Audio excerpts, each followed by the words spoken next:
19 лет назад, а точнее зимой 2002 года, я оказался на рынке Юнона. И выбирая себе очередную игру, я наткнулся на диск под названием «Мафия». Продавец сразу же мне заверил, что это одна из самых крутейших игр, и в нее по-любому надо поиграть. И он мне даже подчеркнул, что GTA 3 и рядом не стояла по реалистичности и по графике.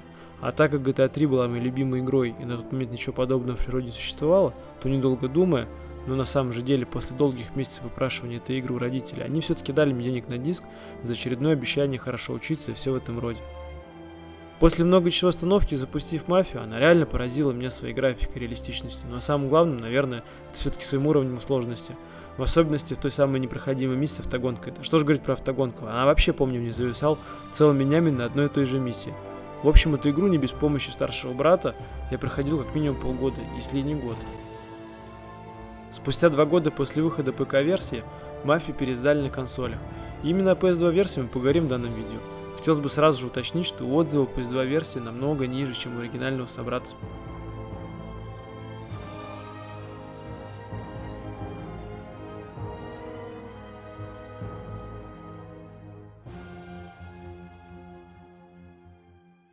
Насчет геймплея, запустив эту игру в 2021 году на PlayStation 2, первое, на что обращаешь внимание, это просто на отстойнейшую графику. Она реально уродлива. В первой миссии, которая проходит в ночном городе, вообще ничего не видно, даже отсутствует свет у фар вашего авто. Для видео я реально откорректировал, немножечко добавив яркости в ночной город, потому что реально глаз можно было выколоть, ни хера не видно. Сам же геймплей разработчики явно старались улучшить. Я сразу же обратил внимание на наличие настоящей мини-карты в левом углу экрана. Ну а вот как она выглядела на ПК-версии, да-да, в общем-то вы можете видеть, никак она не выглядела, да и на ней ничего не отображалось, кроме автомобиля. Играть с джойстиком довольно-таки приятно. Управление реально очень качественно портировали, даже улучшили, на мой взгляд. Динамику автомобиля они стали более быстрые, ну и управлять ими довольно-таки приятно, конечно, лучше, чем с клавиатуры. Но управление просто-напросто скопировали, а точнее сделали по подобию GTA 3, так что к кнопкам привыкаешь в принципе моментально. На самом деле довольно-таки интересно, что разработчики услышали о горьком опыте при прохождении некоторых миссий и добавили подсказки в виде огромных зеленых стрелок. Например, в миссии «Бегущий человек» я не раз сталкивался с тем, что попадал в тупик, и меня просто-напросто убивали из-за такой мелочи, потому что я не мог понять, куда мне нужно бежать, и у меня просто-напросто не было времени открыть карту и посмотреть, в общем-то, убивали меня постоянно. В игру вообще-то реально завезли огромное количество стрелок, которые указывают, куда идти, намекают, что делать. Они реально появляются в каждом удобном случае. На самом деле это намного улучшает геймплей.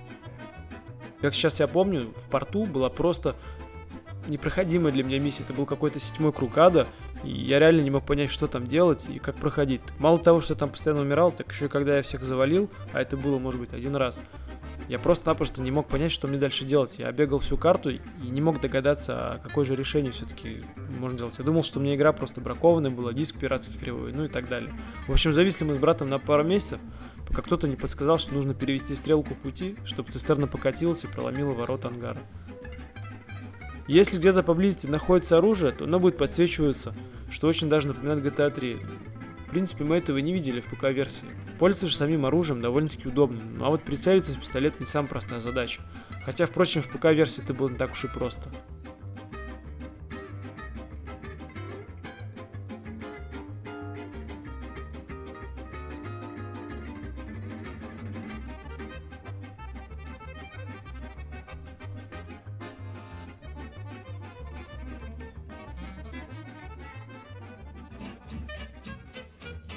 Говоря о сюжете, невозможно не упомянуть сюжетную линию «Мафии», реально можно считать одной из лучших серий игр типа GTA. Что самое интересное, это то, что сюжетная линия повествуется в виде рассказа главного героя-детектива. События же в игре охватывают различные временные цепочки. Сама игра начинается в 30-х годах, а миссия разбита по главам, и каждая глава относится к определенному году. На мой взгляд, довольно-таки необычно, я такого не встречал. Также сюжетная линия нас радует различными локациями, разнообразностью миссий, которые выходят из типичной рамки, вроде «приедь сюда», «отвези туда», ну и так далее, которые мы хорошо знаем в серии GTA, особенно в первых ее частях. Как я сейчас помню, «Мафия» это была, наверное, первой, да если не единственной игрой, где я смотрел заставки от начала до конца. И мне реально было интересно понять, что же происходит в самой игре. Сюжетная линия игры в консольной версии осталась совершенно такой же, ничего не урезали, ничего не убрали. Единственное отличие, которое я заметил, так это то, что сцены были заранее зарендерены и добавлены в игру в видеороликов. Но это не меняет никак ощущение от игры.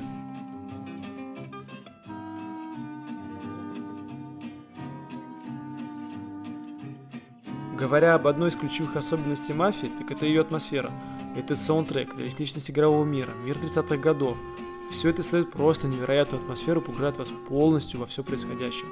Несмотря на то, что PlayStation 2 версия была довольно-таки урезана в плане графики, то она все отлично передает. Тот же саундтрек, звуки, реалистичность игрового мира, физика автомобилей – все сохранилось.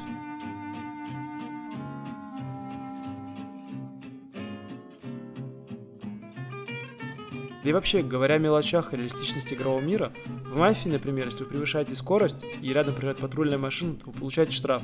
Проехали на красный, мимо проезжает патруль, за вами погонится, получите штраф. Попали в аварию на глазах у полиции, опять же погонится. Единственное, что на PS2, что у меня создалось ощущение о том, что АИ, туповатый какой-то стал. Мне кажется, что реально его упростили, и бывало такое, что они не могли с тобой погнаться и реально тупили.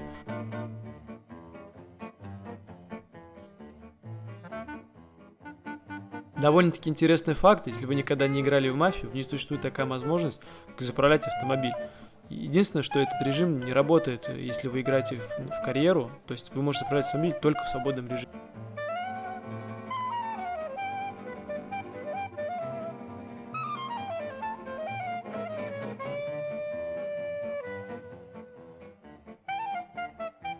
Ну и в заключение хотелось бы ответить на вопрос, а стоит ли ее проходить, когда уже вышел ремейк, если да, почему PS2 версию, а не ПК.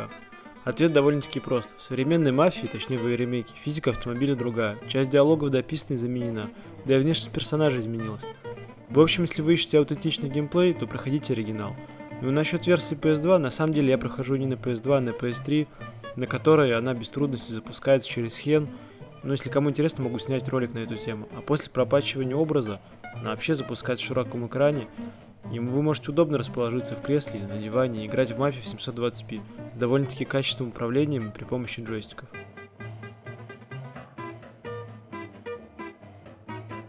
Так что тем, кто никогда не играл в консольную версию, я обязательно рекомендую прохождение эту игру. Ну а если вообще вы хотите познакомиться с мафией, никогда также не проходили ни на ПК, ни на консоли, почему бы не начать с консольной версии? Единственное, что мне расстроило и не понравилось, так это по прохождению полностью игры не открывается режим, который раньше назывался Extreme. Теперь его заменили же просто режим автогонки, который в принципе неплохой и интересный, по мне так режим Extreme с мини-миссией был довольно-таки интересен.